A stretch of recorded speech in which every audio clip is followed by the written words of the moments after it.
जो सही तरीके से राज्य चल सके।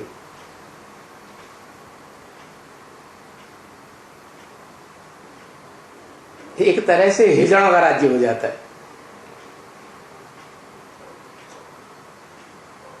कायदे कानून तो ढेर के ढेर बनते हैं, परंतु उनका पालन करने में सामर्थ्य नहीं। और जितना सुधार करना चाहते हैं उतना ही गिरावट आती जाती है तेजी से।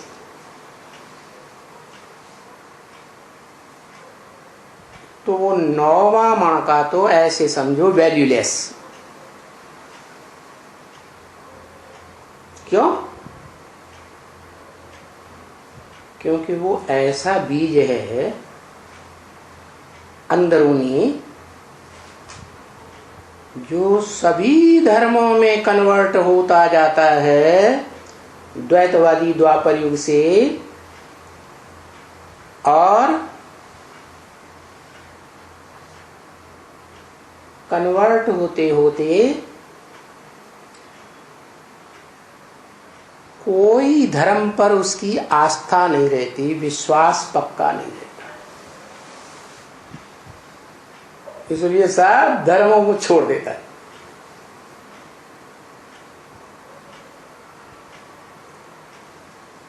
इसी से निकलता है नास्तिक धर्म। इसके 2 हिस्से हैं आर्य समाज के। एक भारतीय कम्युनिस्ट पार्टी कही जाती है और एक मार्क्सवादी कम्युनिस्ट पार्टी। हैं दोनों ही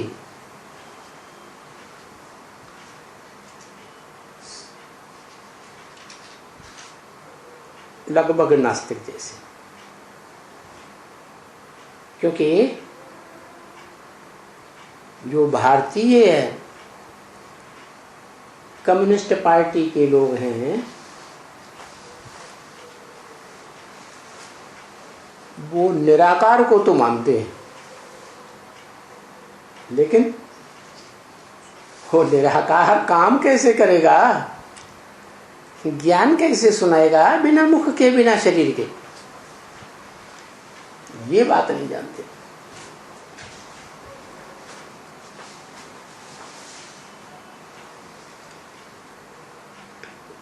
और ज्ञान नहीं सुनाएगा तो रते ज्ञान न मुक्ति। ज्ञान के बिना तो मुक्ति भी नहीं होती, जीवन मुक्ति भी नहीं हो सकती।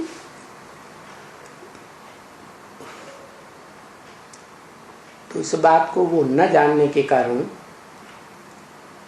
निराकार को मानते हैं और निराकार भगवान नर जैसे अर्जुन को नारायण बनाते हैं। वो कैसे बनाते हैं पता ही नहीं,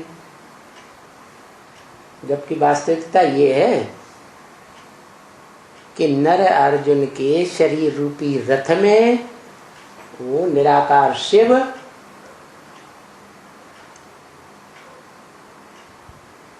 डिब्बी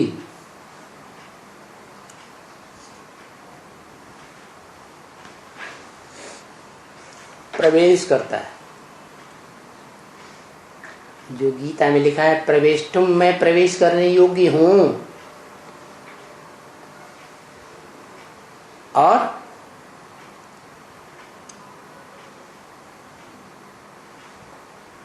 प्रवेश करके मुख से बोलता है। ज्ञान का गीत गाता है जिसे कहते हैं गीता। लेकिन वो आर्य समाजी गीता गीता कुछ भी नहीं मानते।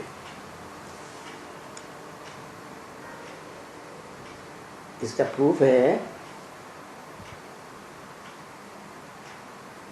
कि जब पक्का पक्का कलयुग के अंत में भारत में कम्युनिस्ट पार्टी, भारतीय कम्युनिस्ट पार्टी का असर हो जाता है तो पहले कोर्ट में गीता हाथ में उठाते थे, शपथ रखवाते थे, जैसे दूसरे दूसरे धर्म वाले अपने अपने धर्म ग्रंथ की शपथ रखवाते। आज उन्होंने तो गीता को बिल्कुल हटा दिया।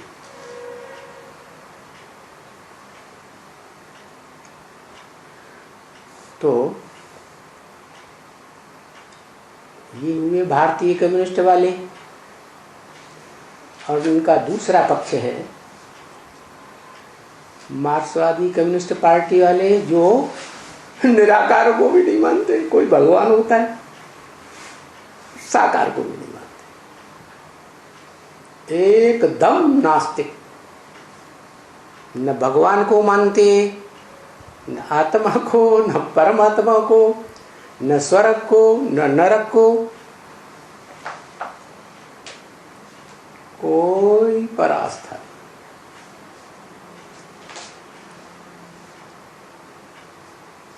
भगवान आकर राजयोग द्वारा राजाई स्थापन करते हैं, जन्म जन्मांतर के राजाएं बनाते हैं राजयोग की शक्ति देकर।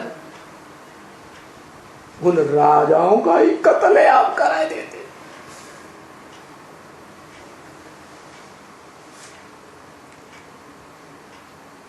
राजा ही खत्म हो गए देश में तो फिर प्रजा बचेगी, फिर कौन सा शासन चलेगा? प्रजातंत्र शासन। तो कहाँ भगवान के बनाए हुए राजाएं राजयोग की ताकत से जन्म जन्मांतर सतयुग के आदि से लेकर के लगभग कलयुग के अंत तक राज्य करते हैं। भले दुनिया की हर चीज 4 अवस्थाओं से पसार होती है, राज्य और धर्म भी 4 अवस्थाओं से पसार होते हैं, क्योंकि दुनिया ही 4 अवस्थाओं से पसार होती है, सतो प्रधान, सत्व सामान्य, रजो और तमो। तो वो राजाएं भी कलयुग के अंत में जन्म लेते लेते वो आत्माएं राजाओं की सुख भोगते भोगते नीचे तो गिरेंगी ना, तो तामसी बन जाती है। जब तामसी बन जाती हैं तो दुख देने और लेने वाली बन जाती है। इस बात की गहराई को न समझने वाले वो नास्तिक राजाओं को ही खत्म कर देते और सारी दुनिया में प्रजातंत्र राज्य चल पड़ता है। तो जरूर है ये कायदे का राज्य हुआ। ईश्वर जो कायदे कानून बनाता है संसार को चलाने के लिए, वो कायदे कानून का राज्य हुआ या बेकायदे राज्य हुआ? प्रजातंत्र राज्य। बेकायदे राज्य चल जाता है। सारी दुनिया के लगभग सभी देशों में बेकायदे राज्य।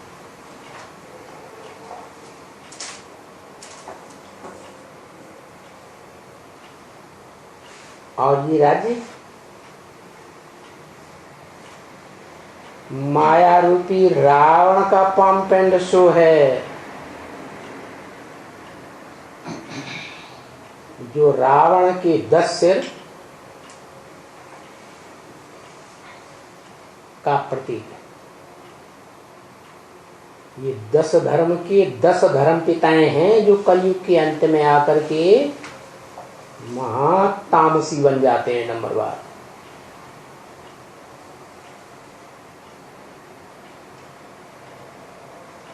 तामसी बनेंगे तो दुखदायी तो होंगे, दुख लेंगे और दुख देंगे। तो प्रजातंत्र राज्य में राजाओं का तो अस्तित्व खत्म और प्रजा तो